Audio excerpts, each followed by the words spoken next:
सम्मानित मुल्क के मालिकों, मैं बौद्ध भिक्षु सुमित रतन इस समय कौशाम्बी के दौरे पर हूं और शराथू में एक बहुत सुंदर गांव है। आदरणीय मौर्य जी हैं, हाई कोर्ट में वकील हैं। आदरणीय मौर्य जी आशीष कुमार जी हैं, पूर्व जिला पंचायत सदस्य रहे। इन्हें बुद्ध से प्रेरणा मिली।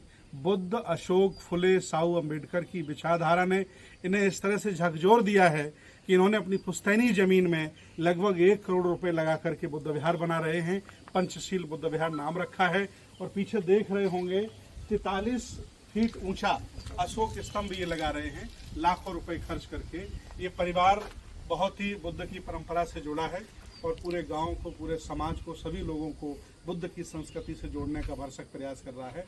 मुझे देखकर ये में ख्वाजकी गांव है शराथू में। आदरणीय विनोद कुमार मौर्य जी, आदरणीय आशीष कुमार जी के घर पर हूँ। इन्होंने अपने पिताजी की याद में लगभग करोड़ों रुपए लगा करके बहुत सुंदर बुद्ध विहार बनाया है। मैं दिखाना चाहता हूँ, कैमरामैन दिखाएं पीछे। लगभग इसमें 8-10 कमरे बन रहे और इतना ही नहीं, विरासत के तौर पर सम्राट अशोक की लाट अशोक स्तंभ ये लगभग 42 फीट का बना रहे हैं और अशोक स्तंभ ऊपर लग चुका है और ये 1 साल में कंप्लीट करके ये समाज को, विश्व संघ को समर्पित कर देंगे। जो यहाँ रहना चाहे, जो धम्म का कार्य करना चाहे, जो भी इस हाईवे से गुजरे वो यहाँ आके ठहर सकता है। इनकी ऐसी इच्छा है। आपके मन में ये भाव कैसे आया, आदरणीय विनोद जी बताइए। हमारे पिताजी की सोच थी कि एक ऐसा काम हो कि जिसमें इतिहास बन जाए, और हम लोगों ने भी इतिहास पढ़ा और इतिहास पढ़ने के बाद हमें लगा कि हमें अपने पूर्वजों का, सम्राट अशोक का, सम्राट चंद्रगुप्त मौर्य का, महामानव गौतम बुद्ध का और बाबा साहब का इतिहास अमर करने के लिए शुरुआत करें और अपने गांव से शुरुआत करें, जिससे कि गांव के लोग भी उनके इतिहास से परिचित हों और उनकी विचारधारा को जानें, समझें, पाखंडवाद से ऊपर उठकर शिक्षा की ओर आगे बढ़ें, पढ़ाई लिखाई करें और एक अच्छा संदेश देने के लिए हमने इसका निर्माण किया है। आने वाले समय में इसमें हम एक बड़ी सी LCD टीवी लगाएंगे और अपने महापुरुषों के जितने भी धारावाहिक सीरियल हैं उनको दिखाए जाने का काम करेंगे, जिससे गांव के लोग आएँ, 1-2 घंटे यहाँ बैठें, देखें।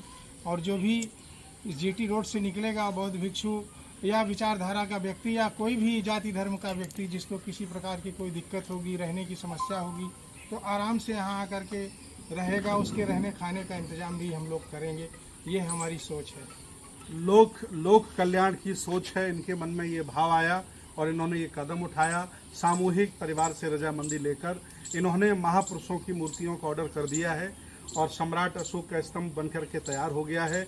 ये लगभग 1000 से ज़्यादा बहुजन आंदोलन के साहित्य किताबें भी यहाँ पर ये रखेंगे, ताकि बौद्ध भिक्षु आकर और अन्य जो लोग नए हैं जो जुड़ना चाहते हैं आंदोलन से, वो पढ़ सकें। इनकी बड़ी इच्छा है। मैं अपील करूँगा भारत के उस सक्षम व्यक्ति से, 75 साल के संविधान में जिसे भी मौका मिला है वह अपनी विरासत के लिए, अपने पुरखों के लिए ज़रूर काम करे, नहीं तो इतिहास में आप दफन हो जाओगे, कोई आपका नाम लेने वाला नहीं बचेगा। आदरणीय मौर्य जी के इस काम से मैं बहुत खुश हुआ कि वो करोड़ों रुपए लगा करके एक बड़ी सी बुद्ध विहार बना रहे हैं, जिसमें 10-12 कमरे हैं, बहुत सुंदर उसका रूप दे रहे हैं और अशोक स्तंभ भी लगवाया है।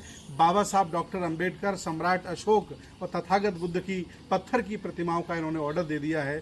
1 साल में ये बुद्ध विहार बनकर के तैयार हो जाएगा और जब इसका उद्घाटन होगा, लोकार्पण होगा, हम लोग आएंगे और आकर के इसको समाज के लिए, देश के लिए, विचारधारा के लिए समर्पित करेंगे। आदरणीय आशीष मौर्य जी हैं, यहाँ जिला पंचायत सदस्य रहे हैं। इस विषय में क्या कहना चाहते हैं आप?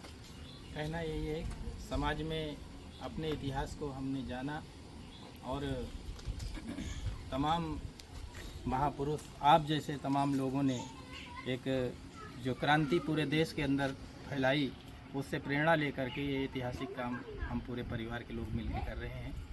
और इससे 2 फायदा होगा। एक तो समाज में एक संदेश जाएगा और हमारा इतिहास मजबूत होगा, और दूसरा जो हमारे पूर्वज हैं, हमारे पिताजी हैं, उनकी धरोहर, उनकी विरासत को हम लोग सच्ची श्रद्धांजलि दे पाएंगे। यही हम लोग। कौशाम्बी जनपद में मेन हाईवे के किनारे ये गांव है, ख्वाजकी मई गांव है, GT रोड से और ये पूरा SC OBC बाहुल्य एरिया है। यहाँ जब बनकर के तैयार हो जाएगा तो ये विहार, ये संस्थान, ये ऐतिहासिक विरासत जरूर शिक्षा देगी और आने वाली पीढ़ी के लिए प्रेरणा बनेगी। बहुत बहुत धन्यवाद, बहुत बहुत साधुवाद।